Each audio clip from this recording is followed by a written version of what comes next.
Hi, welcome. I'm glad that you're here.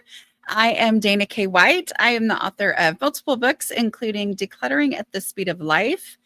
I'm the creator of the No Mess Decluttering process, and I teach people how to declutter and basic home management stuff. But I do it from the perspective of someone who had to learn it the hard way. That's me. This stuff is not natural to me at all. So I explain things, including all the details that used to completely bumfuzzle me, like make me bewildered and confused, because there are a lot of people out there like me. I did not know that when I started. I thought I was the only one that was confused by this thing that other people seemed to look at and go, how is that confusing? I was very confused by it. So I teach the things that I needed to know. Let me make sure y'all can hear me because that's always a concern. You hear me. Thank you, Kathy. I appreciate that. Okay. So I'm going to answer some questions that were asked ahead of time over at askdanakwhite.com. And then I will take questions from those of you who are watching live. If you would like to go ahead and leave a question, put question marks at the beginning, like 3 question marks at the beginning of your question so that I see it, or I'm more likely to see it as I scroll through the questions while this is live. So, okay, here we go. First question. I will be reading the actual question as it was asked, and then what you see here is an abbreviated version of that. Okay. All right. I have been decluttering for many years. My problem is my memory, scatterbrain. Totally understand. This person says she's 40, or he. Sorry. I remember most of the things I have owned, but do not remember it if I have decluttered an item. I have so many times gone looking for the already decluttered item, thinking I still have it. How can I start knowing what is in the storage and not go looking for non-existent things? I go through it frequently, so I should know what is there. We really do not have all that much left. I just do not know what those items are. I don't have a perfect answer for this. What I will say is that what I have chosen, okay, what I have chosen is to not worry about memorizing what I have, because that is too stressful for my scatterbrain. It's too, but I used to think like I need to be able to say there's a closet and let me list off all the 16 things that's in that closet. And that was too much stress for my brain, and it was never going to happen. And so therefore it felt like this fruitless effort. Instead, I have turned that around and said, I'm not going to worry about what is in there. I am just going to go with where would I look for it first, and ask myself that question when I'm looking for it, go to the place where I would look for it first. And because that space is so decluttered, I can tell at a glance if I have it or not. This is not a perfect solution. I just said this was not going to be a perfect solution. This doesn't achieve what you're wanting, which is for you to not go looking for non-existent things. But as someone who is also scatterbrained and would do the same thing, this is what I have chosen to say. I'm okay with that. But I'm okay with it because I am not tearing my house apart looking for non-existent things. I am not stressfully looking for non-existent things. I don't like it. But I know that my house is decluttered to the point that things do have a real home and things are not just randomly set wherever like they used to be. They used to just kind of be like, I know there's one somewhere. I guess I better start ripping apart this storage area. And then when I don't find it, I'll rip apart this storage area and then I'll tear through. I don't have to do that anymore, because looking at a space, things have places. And I can see when something's out of place, and I can see it. And then when I go to a place for an item, that storage space itself is so decluttered that I can tell at a glance that it's not there. Now, along with this though, I do feel like going harder on the decluttering might be helpful here.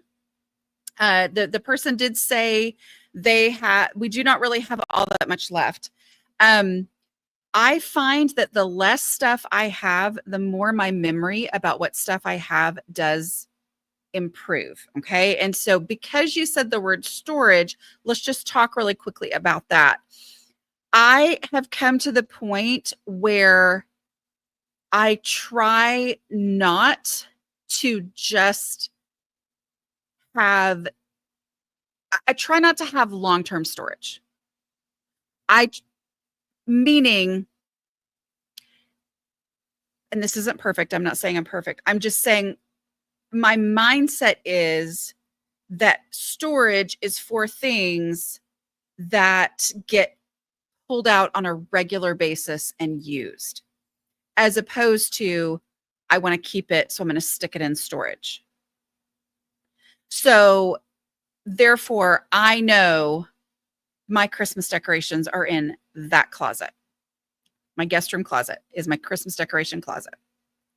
So that's where they're all going to be. I know that my, I don't know, I'm trying to think of other stuff, like my big 3 crock pot doolally thing that I have.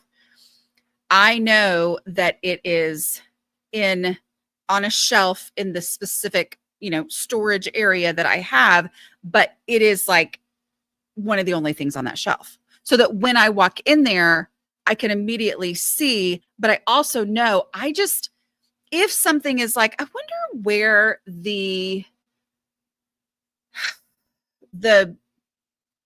my dress from homecoming 1989, I wonder where that dress is. Or I wonder where the shoes that I wore at my wedding are, or whatever. If I don't have a very definite answer, like, oh yeah, like I would look for them right here, I know, of course, then I can pretty much assume that I got rid of it. Because I give things either a very definite home, and I use that question before of if it wouldn't occur to me to go looking for it, I don't have it, which then eliminates a lot of these kind of ambiguous types of items. So I don't know if thinking going a little more minimalistic, y'all know I'm not a minimalist, but having less stuff and going harder for the purpose of making it easier to remember what you have and where it is, just to free up brain space, that's a motivation there. And to not just think of storing for storage sake, but like, oh, if I'm going to store something, it's because it gets used. And one way to do that is you're like, but I can't get rid of this thing. Okay, well, then I try to find a way to use it. Okay. Hope that was helpful. All right, let's see. I always like to look at comments so y'all aren't going, wait, now we can't hear you all of a sudden. Let's see. Next one. And again, I will read the question as it was. Wait, no, that's not it. Okay, sorry. What is this? I'm sorry, y'all. Give me a second. Yeah, here we go. All right. Any tips when the holdup is actually getting things out of the house? I live in Europe without a car and I'm limited to 30 liters of trash per week. I feel like I've already answered this one, but for my family of 6, feeling stuck. Yes. It's not perfect. It's not perfect. But remember that and I think some of our European watchers, I'm sure, can come in and give like things that I don't know, that I'm not aware of because I'm not in that situation. But what I will say is that whatever it takes for you to do this, it probably is going to take a creative solution. I would ask around and say, hey, what do y'all do when you have more trash than this? Look for blogs or Facebook posts or social media posts in your area of what people do, creative solutions or whatever for dealing with this situation that you're in. But then as you find that, it's probably going to be a hassle. It's probably going to be a really big hassle. You might have to pay money. You might have to, I have no idea, right? But you may have to uh, travel and go to some specialty place. I don't know. But doing those things is the very best motivation to keep your space from getting recluttered. Right? Like, it is huge motivation. The other thing I will say, and this is not a perfect thing, but make sure that every single time that trash goes out, you have used up every little teeny tiny bit of that 30 liters. But because I say that because, you know, I think I've shared before, but we live in the country. And so you have to like pay for your trash. I mean, you're always paying for your trash, but you have to like organize it, you know, work with specifically a trash company, and different neighbors have different trash companies and all that. And so we had a choice when we got ours. Do we want one trash bin or two trash bins? And I got two. And so we challenge ourselves to find more trash to use it up. And I know this is not a great answer, because I'm like, well, I have two big trash bins I need to fill, and you're dealing with the 30 liter, you know what I'm saying? But I'm sorry, I didn't mean that to come across as insensitive. I'm just saying that it's the goal to use every bit of space that we possibly can in those situations. But yeah, so going through the pain of figuring out what to do, which is not going to be fun, is going to help you in the long run. But the best thing to do is ask people around you, what do you do when you have extra trash? And I get that, especially for those of us that really struggle with clutter, it is very normal to think, if I ask that question, I'm going to be revealing my deep, dark secret that I struggle with clutter to the world. But for people who don't struggle with clutter, they know the workarounds for the way that they deal with extra trash when they have it. Because most people, your mother-in-law is probably like, yeah, if you ask, but like on Facebook or something. But most people, it's a pretty normal question. But I know for those of us who have insecurities around this, it can feel like an exposing question, and we need to not think of it that way. Okay. Next. The first step is to clean the kitchen and clean it every morning. I mean, this is her saying this, not me. Okay, so I'm going to give some clarity there. I am having difficulty getting past this point. It has been months of trying to use this method, since it seems like my kitchen is a mess all the time. My kitchen is small by today's standards. Can I use a different step to start out so that I can move forward in decluttering my house? I'm really losing my motivation. No matter how often I listen to you. Okay. Yeah, I think the way that the question was originally asked gives a little more clarity than what is in this abbreviation here. That you're trying. Number one thing I would say to do is declutter dishes. So that would be achieving two purposes. It would both keep the kitchen from getting as out of control, and it would let you move forward in decluttering your house. Decluttering dishes, even if it's down to fewer dishes than you think you need, that you could manage. The other thing I'm going to say here is, let's see, how was this put? It's been months of trying to use this method, since it seems like my kitchen is a mess all of the time. I am going to say that it's not necessarily clean the kitchen and keep it clean every morning. What it is do the dishes today and then do them again tomorrow. So, and then do them again the next day and do them again the next day. It is a small distinction. And of course the goal is a clean kitchen, but it's possible that a clean kitchen is too overwhelming to you, either because in your mind that is wiping down every last little thing, or because there's just so much and things don't have a place to go, and things don't have, there's stuff all over the counters and it just makes it difficult, or whatever. All of those things can absolutely make it more and more hard for you, more difficult for you. So what I would say is switch that in your brain to do the dishes and then do them again tomorrow. Because kind of like when I talk about the myth of consistency, meaning, I mean, I know consistency is a real thing, it's not a myth, but the idea that consistency needs to be my goal, consistency needs to be my goal, is too daunting of a goal. It's not an achievable goal today. So let's take that out of the equation and say, okay, what is my goal today? My goal is to do the dishes today. My goal is to do the dishes tomorrow. My goal is to do the dishes the next day. Because if you say the first step is to clean the kitchen and keep it clean every morning, then every time the kitchen is messy, you feel like you've failed. You haven't failed. It's life. Dishes reappear. It's how it works, unfortunately. But if your goal is to do the dishes, then you just do the dishes again.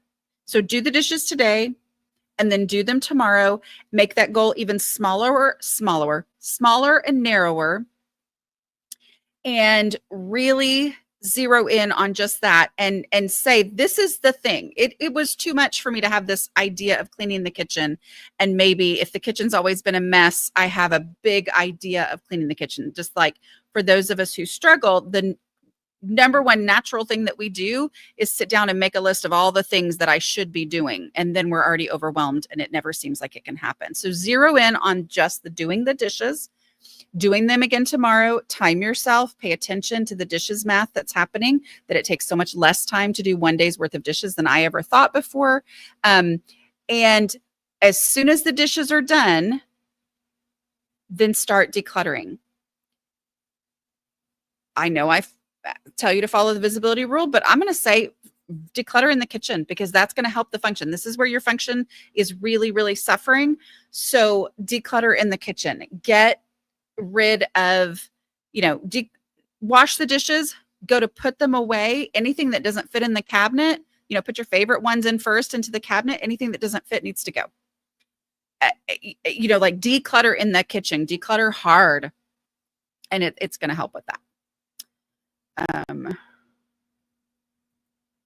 Next. Okay. Kids' toys. How to use 5-step declutter method when kids' toys are spread out all over the house and basement storage.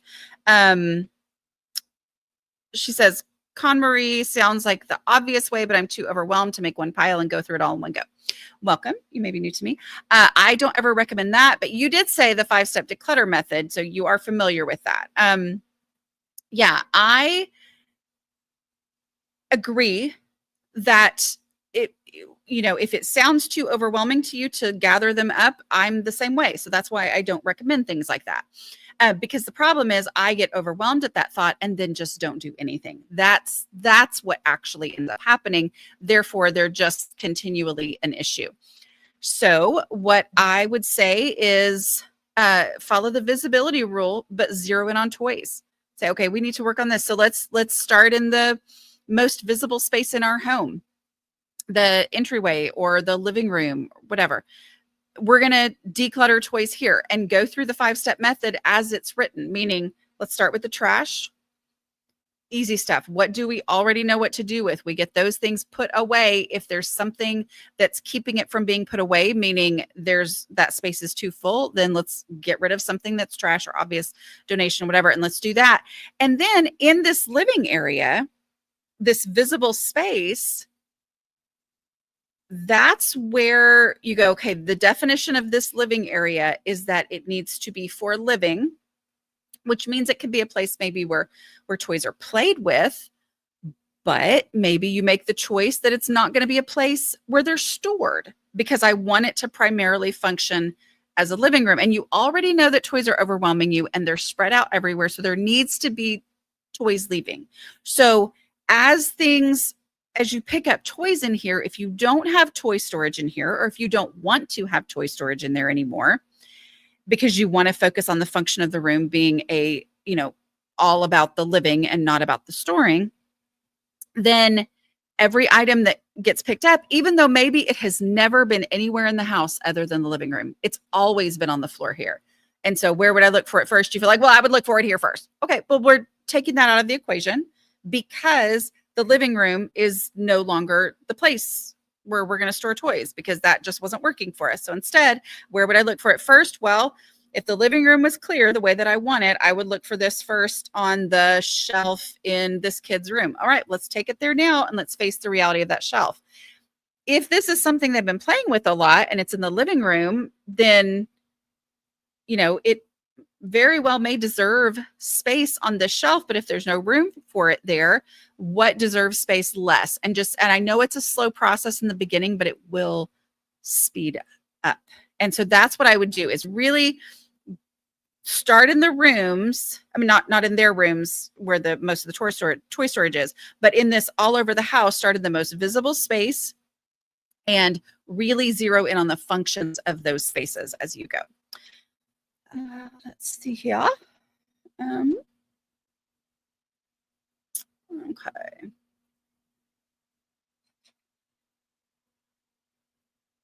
After this, I will take some questions from those of you who are watching.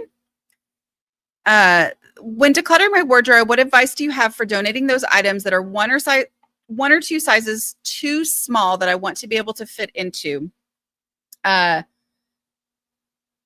I feel if I get rid of them, I'm admitting I don't have the wherewithal to lose the weight I would need to lose. Okay, so same as always. The space you have is the space you have. Your right now life deserves space there first. So that means that whatever space that you have where you would look for clothing, you might have, and start out by asking yourself, if I needed a size such and such of,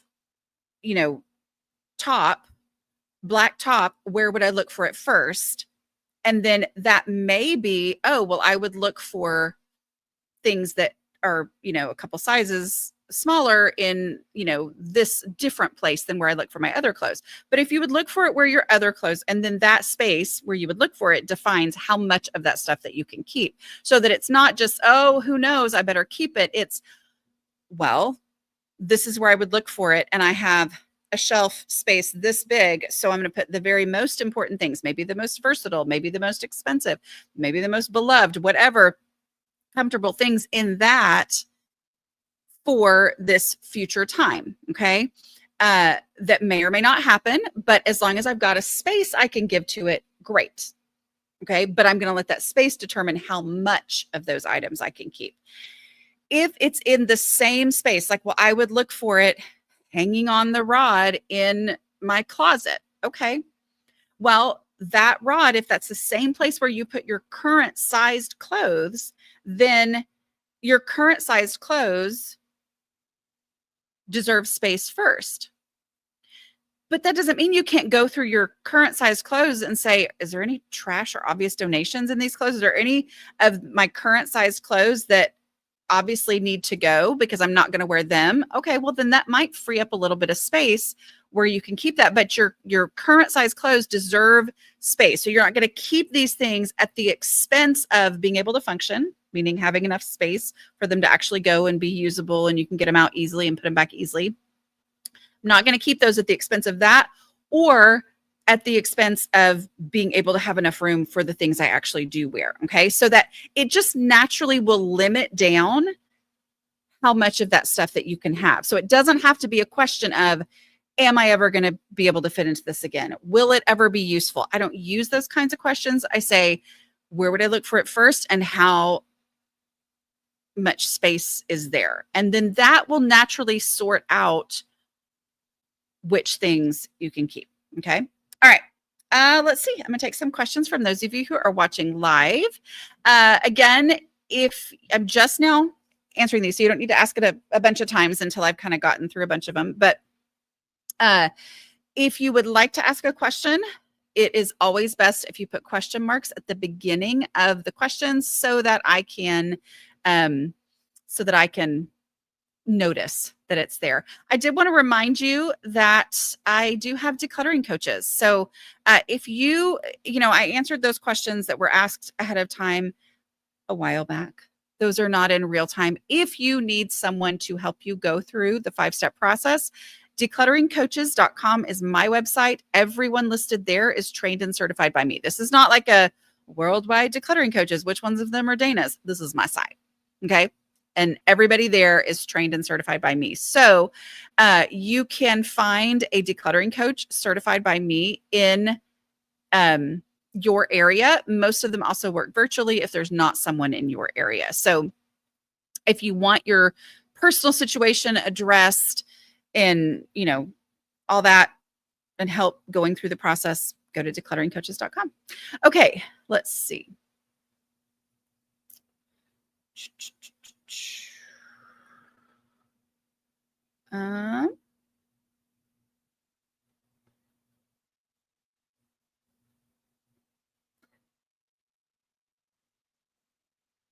Somebody was asking, hi from Florida, any coaches in the villages? I need a push. I have no idea. So you'll have to go look and see on the site. Sometimes I can be like, oh, I know so-and-so's in such and such area. Memory, like we talked about before, I don't have the memory to remember who everybody is, but declutteringcoaches.com will take you can click on Florida. That's like my pride and joy is that map feature that you can find there. Okay. Oh, yay. And Amber's one of our coaches. She does virtual. So you need to, I'm telling you what, people make huge progress with virtual coaching, which I know it feels like, wait, but they're coaching you through the process. So it's amazing the progress people make. Okay. I have struggled to find your live virtual for some odd reason after searching today. That's just popped up. Can you tell me how to find your live days and times? I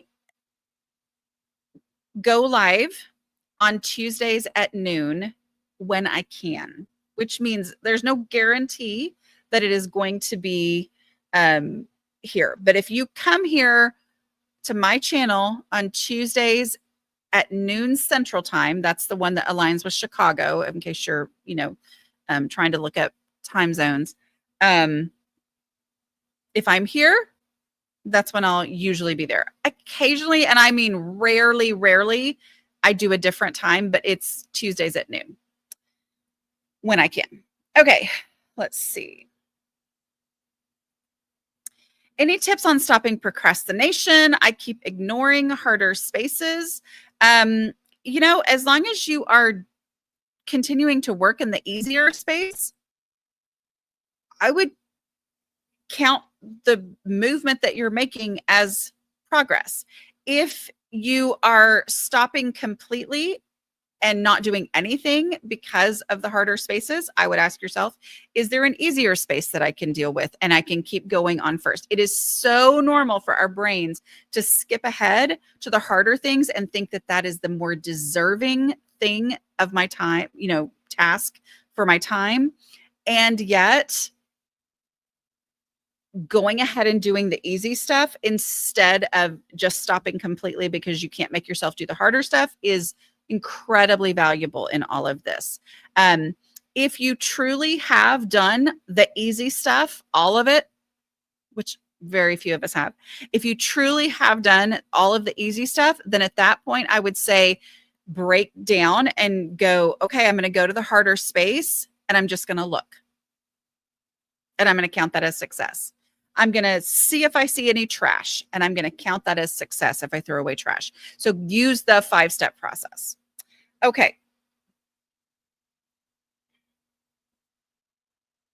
Loved Jesus Doesn't Care About Your Messy House. Is it okay with you if I translate it to Spanish for my no-speaking English church ladies?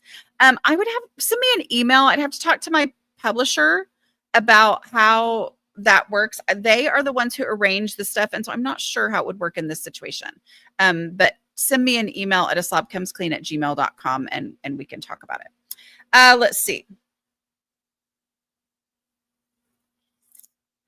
I am menopausal, but I still have lots of feminine hygiene products that I no longer need. I struggle with tossing those when they cost so much. Where can I donate those? You can absolutely donate them to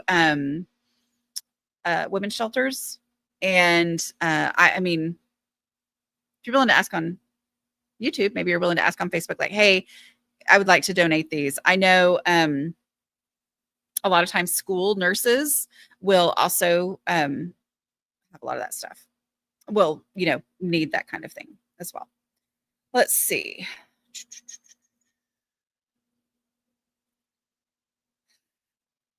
I'm not yawning at y'all. It's me. Okay. Do you have recommendations or videos on decluttering digital photos? I don't know that I have any videos on that at this point.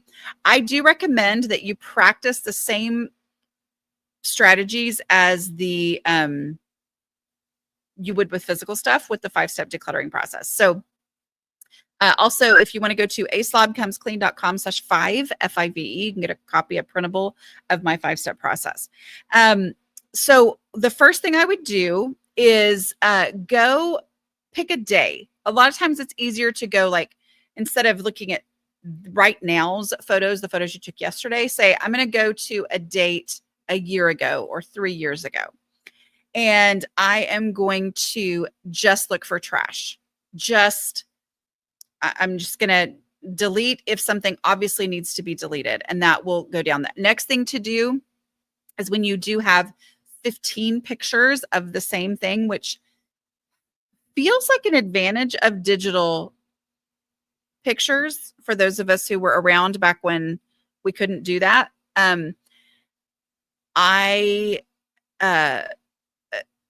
reality is it ends up being very overwhelming, right? So looking through those and favoriting the one, which is a little heart on your iPhone, but I'm sure there's a version of that as well with an Android,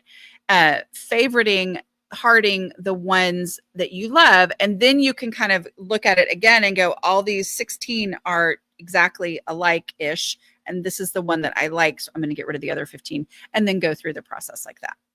Okay. Let's see. Just starting out with your method. Welcome. It's been super helpful. I'm currently working on papers. How do I help my 10-year-old crafty daughter declutter her million creations? Hello from Canada. Hi. Okay. I'm just going to say first, if you are just starting out with my method, I would try it on some things other than paper first, because this is paper, which is hard, and crafty daughter, which is extra hard, millions of creations, extra hard. Okay. So first piece of advice would be, is there something else that you could work on first to kind of practice your decluttering, gain that decluttering expertise? Because the momentum is powerful. Like looking at a hard situation after you've been working on a not as hard situation will give you the chops to be able to then look at a situation differently in the future. But as far as this goes, what I would say is first, just have her go through it and say, just look through your stuff. And if if you happen to find any trash in there, let's trash it. But without you need to get rid of at least half that stuff. And I know you're not saying that anyway, but like that, instead of going at it from that angle, go from that way. And then say, you designate, this is the space to hold your special creations. This is the space. So you decide it's going to be this drawer or this bin or box on this shelf. This is where we're going to put your special things, because that honors the fact that these things are important to her, that this is part of her identity to create these kinds of things. And say, go through your things and put your very favorite ones in there. And then what doesn't fit in there, we'll have to get rid of, but just don't worry about that right now. Go through your things and put your favorite things in there, but that's going to be the limit to what we can keep. And there's something about that just naturally sorts out the, oh my word, this is important, from the, oh, this is, it's fine, I can get rid. And so that's what I would try, is really embracing the container there. I have many two-piece outfits that I want to donate, but I can't find the matching top or bottom. Should I wait to donate till I find the match?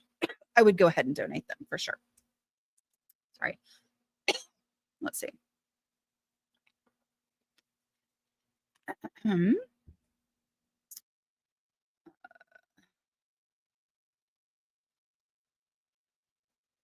When is the right time to buy new containers for stuff? After you have gone through the entire decluttering process, and this place, like, let's say you imagine you're going to need a container for a shelf. Go through the whole process for the things to just live on the shelf and then get a container. Okay. Because if you buy containers before you've decluttered, then you do not have any idea of how much actually, what kind of container or what would function best in that space. Let's see. Oh my goodness, it's not y'all, it's me, I promise. Can you explain the difference between your two books? I'm not sure what to listen to first. So this one, How to Manage Your Home Without Losing Your Mind.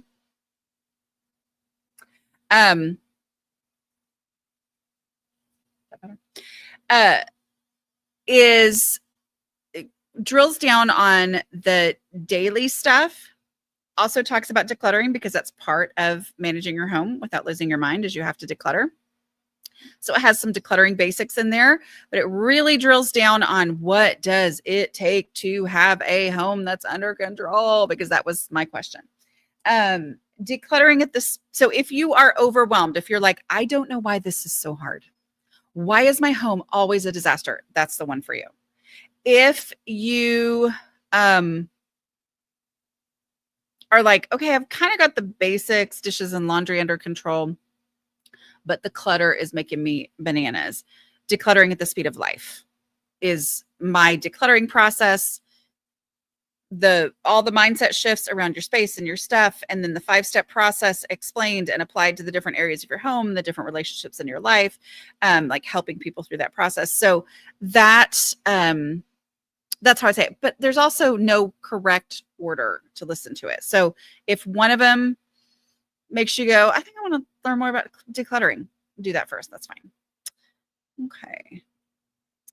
I am a stay-at-home wife and mom of 8 young children, 10 and under. Any suggestions for getting through decluttering all the little things that always find their way onto surfaces? Yes.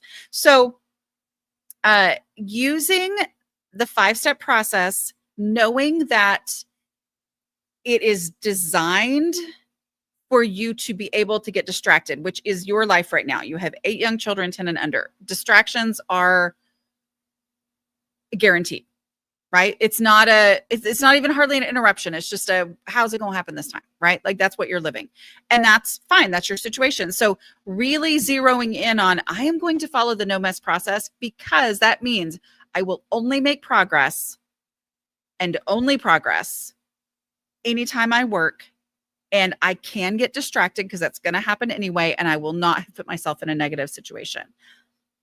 With that said, though, go ahead and start the 5-minute pickup now, and use those 5 minutes. In the beginning, you're just going to be directing children, right? But if you've got a 10-year-old on down, they can all do it, and except the baby. Everybody can do some version of the 5-minute pickup, and it's a great way to get the whole family involved. And like I said, in the beginning, you won't be getting anything done, but you'll be directing, hey, this, yep, stay focused over here, take that, get this, remember where that goes. They're going to claim they don't remember where anything goes, all that. But the 5-minute pickup is really powerful, because when you get to the point where everybody is actually being helpful. So like, let's say you have 8 kids, 10 and under. So let's say there's a baby, maybe 2. Let's say there's 2 who really can't help at all. And then you've got 6 kids plus you.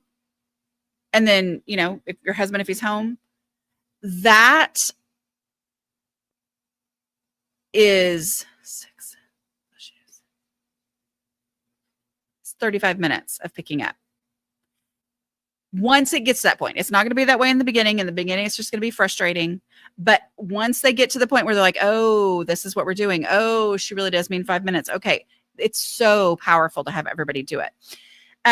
When it gets to that point where the kids do know what to do, what I would do when the whole family was doing this is I would zero in on, I'm going to take this 5 minutes and I'm going to work on this space where things continually get put.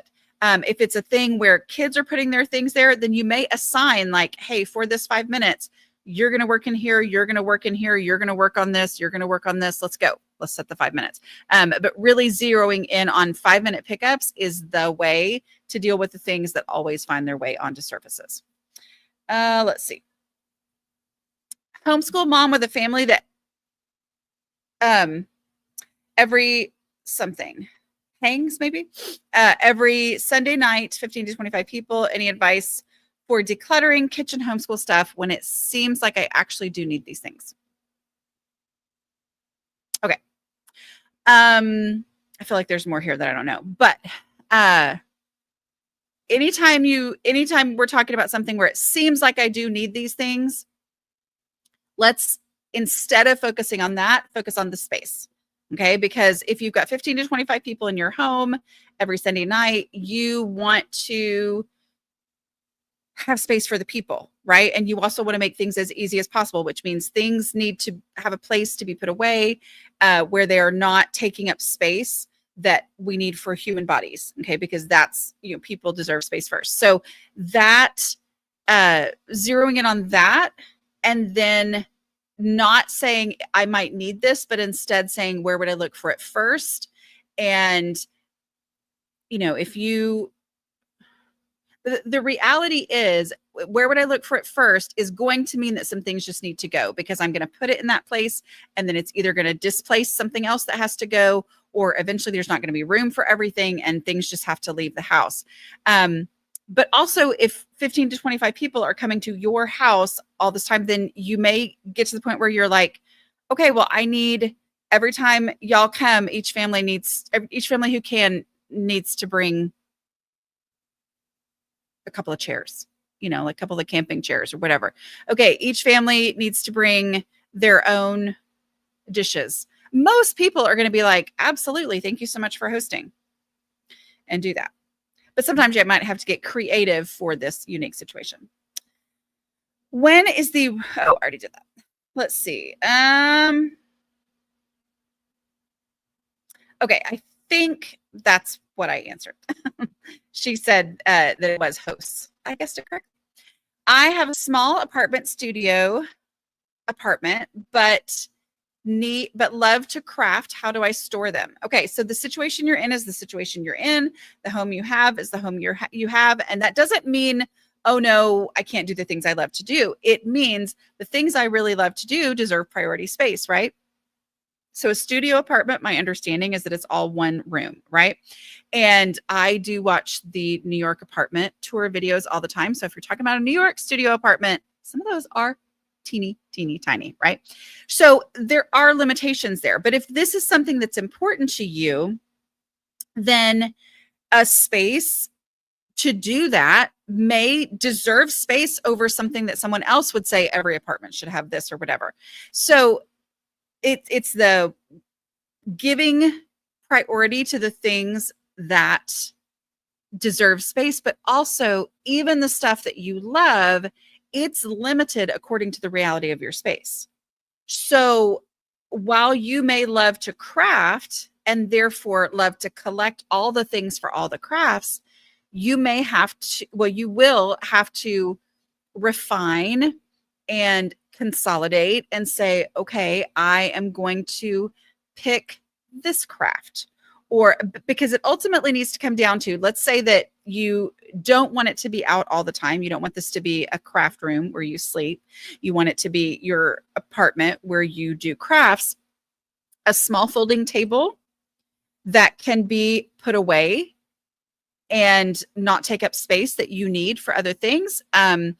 And the bin that fits under the couch or under the coffee table or whatever. And that's the defined space that determines how much craft stuff you can have, how many crafting supplies you can have. And when you acknowledge the reality of that space and say, this is what I'm able to devote to my crafting, then it will naturally sort out, okay, I can't go ahead and collect items for crafts I might want to do one day. I need to give priority space to the things I'm actually doing.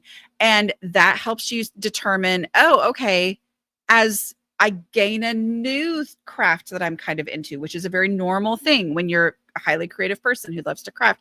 I'm kind of getting into knitting now.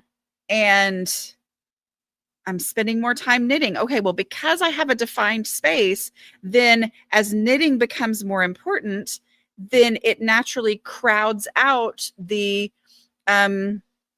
stamping supplies. And I'm like, okay, the knitting stuff, this is really important to me. I love stamping. I really might get back to that someday. And yet there's not room for all of it. So I'm going to get rid of the thing that I'm not using right now. And so that container helps make those decisions. Trying to meal prep for the crazy Thanksgiving week ahead. Any tips? Thank you. Yeah, I think my number one tip for that is, of course, it's next week, so it might be too late. But if you're having other people come, I mean, in our family, we assign dishes, or everybody volunteers to bring a dish, and then it always ends up being the same one, right? But my number one thing is to keep the kitchen to where it is a non-issue, right? And so I'm going to be able to walk in there when I need to start cooking and just start cooking those, usually more time consuming, more elaborate dishes than I normally would. I don't feel like that's I'm trying to think what else. Look into what kinds of things you can make ahead. I know that I make the Pioneer Woman's mashed potatoes recipe because it was the best that we've ever tried. And she specifically has it set up. I mean, has it described where this is how to make it ahead of time and then what to do moving forward. But I will tell you, on Thanksgiving Day, or on my cooking day, but usually on Thanksgiving Day, it's not at my house this year, but I have so many alarms set. I have alarms set for when to take the rolls out to let them rise, when to take those potatoes out, because I always forget that, she said to let them come to room temperature before you stick them in the oven, like all this stuff. Let's see. Sometimes I don't know what to do during a 5-minute pickup. I look for trash and then I get stuck. Do you have a process for a 5-minute pickup? Should I concentrate on procrastinator? Anything you do for those 5 minutes, as long as it is done completely, meaning like the tiniest things done completely, is great. What I do, and I have a video probably a year and a half ago, maybe, that I did on this, but what I do, again, it's not y'all, it's me. I don't know why I keep yawning. What I do is I do the first 3 steps of my decluttering process. So I will generally grab some sort of a trash can or a trash bag, or, little plastic shopping bag, which I know a lot of y'all don't even have those anymore, but that, and then go around and start, throwing away trash. As I do that, when I get stuck, I say, okay, what is easy? What do I already know? What's out of place that I already know what to do with? I'm going to do that. And then usually I can ask myself again and again and again, like, what is out of place that I already know what to do with it? And that will take me 5 minutes of work there. But yeah, concentrating. I mean, like procrastinator, if you're talking about a load of clean laundry that's on the recliner, sure, that's a great use of your 5-minute pickup, is dealing with that. Just want to tell you how much I appreciate you encourage us to remember we live in our homes and need to make space for the ones we live with too. Yeah, that's very important. Let's see. Okay, Sassy Sue says, if the person who wants to see your lives would subscribe for all notifications, they would get notified for your lives. I am not an YouTube. I'm not a, I don't know what I just said. I am not a YouTube expert, so I don't know how it all works, but yes. Somebody else says, click on the bell for notifications. Okay, let's see. How can we maintain focus when Take It There Now space needs work? I feel provided space is available, it's better to place the item than return to where I'm in versus starting another space. Yes, absolutely. You want to return to the space that you were in. The way that you do that is if there is space available, that is your whole job. That's what you're doing right now. You are taking it there now. You are not going to work on another space. You are going back to the space that you're originally working on. If there's not space for it, then you say, what is trash or an obvious donation that I can get out of here that will make the space for it? And then your trash bag and your donatable donate box are back at the original space that you were decluttering anyway, which naturally takes you back there. But yes, do not get distracted on the next space. That is not today's right now's project. You go back to the space where you're working on. How much is your decluttering coach course? What does it include? So the training course for decluttering coaches is $500, which I know is a lot of money, but it is a business. Okay. This is not just for, I want to help somebody declutter tomorrow. That's not what this is. It's a business thing. So that's $500. And then it includes, you can go to declutteringcoaches.com, and when you click on become a coach, it'll have it has a listing of all the things that are included in it and all that. And then if you complete the course and want to be certified, then we will double check that you fully, completely understand our stuff. And then you can be listed on the site. And those who are certified, as long as they're certified, they get access to, we have a bajillion trainings. But the decluttering coach training course is, all that stuff is listed there. So, I teach you the mindset of your clients, what it is, how to communicate well with your clients in a way that will help them be able to deal with their space and their stuff and all that. Let's see. I have an energy limiting illness, so sometimes I just focus on steps 1 and 3. It's helped so much that I'm curious why donations is step 3 instead of step 2. Thanks, your method. I don't know that there's a reason why necessarily, other than I do think they need to be separate steps, but any of the steps, literally anything you do, whatever order, is going to benefit your space. And I love, love, love. I'm very impressed with you and thankful that you have realized when I don't have the energy for anything that involves movement, there's still something I can do in that steps 1 and 3. But yeah, they are designed to build on each other. But yeah, anytime you get a donation out of there, why not, right? Let's see. I live in Mexico. Is it possible to become I'm going to assume that you were going to say coach. Absolutely. We do have coaches outside of the US. We have multiple coaches outside the US. Let's see. Dana, I'm struggling. Isn't the point to ultimately get things under control so we don't have to watch these videos? No intention to offend whatsoever. Yeah. Here's the thing. Couple things with this. I finally started making progress when I realized that this was a struggle I was going to struggle with my entire life. So it does not offend me in any way if someone is, and this happens, right? People are like, okay, I got my house under control. I got it where I wanted it. And so I don't watch your videos anymore. I'm like, that's awesome, right? That's the goal. There are also a lot of people who have made huge progress and who need to have it at front of mind because it's never going to be a natural thing for them. That's kind of like me. It's always going to be a struggle. But accepting that it was always going to be a struggle was incredibly helpful for me because it didn't mean that me struggling meant I had failed. It just meant that this is never going to be natural for me, and it has to be something that I ongoingly am thinking about. If I'm not actively thinking about it, I default to the disaster status. Okay. So, yeah, I mean, does that kind of answer your question? But it does get easier and easier and easier, but there's not this, oh, I'm done. The struggle's gone. My house is perfect. No, I mean, like, if I'm not actively thinking about it, my house goes back. But it's back to being a disaster. But everything I do, that's one of the reasons why I'm like, decluttering is so powerful, because once the thing is gone, that thing is gone. Other things are going to come in, but that thing is gone.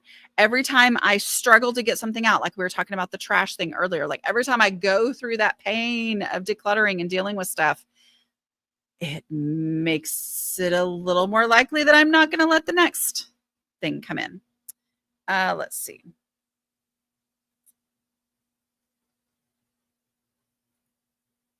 This one didn't have a question mark, but I did see it. I still struggle with not being able to find things after I make a new home for them. Don't make a new home for them. Let their home be the place where you would look for it first. And then it's natural. The problem is, it feels like when you're getting organized that I need to come up with a good place for this. That is the reason so many people say, well, I got organized, now I can't find anything, which is the opposite of being organized. It's not actually true, but it feels like that's what I'm doing. So instead, say, where would I look for this first? And it may be a place where you're like, well, that's a dumb place. I don't want it to be there. But if you will put it in the place where you would look for it first, taking out of the equation the coffee table or whatever it is you're trying to clear off. We're not talking about that. But if this space was clear, where would I look for it first?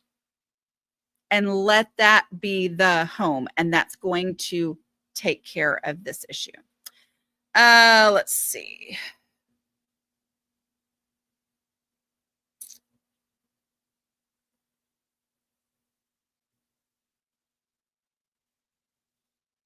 Let's see. I love this. So my mom, Reximoto says, my mom had us do commercial cleanup back in the day. 5-minute pickup is very similar. I think my mom did the same thing. All right. 40 minutes unless someone is slacking. Yeah. Yeah. I was doing my math earlier. Let's see.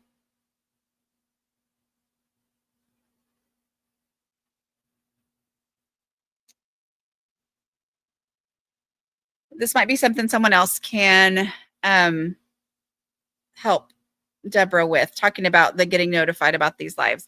I went to click the bell. It gave me choices. All are personalized. What is the difference? I don't know.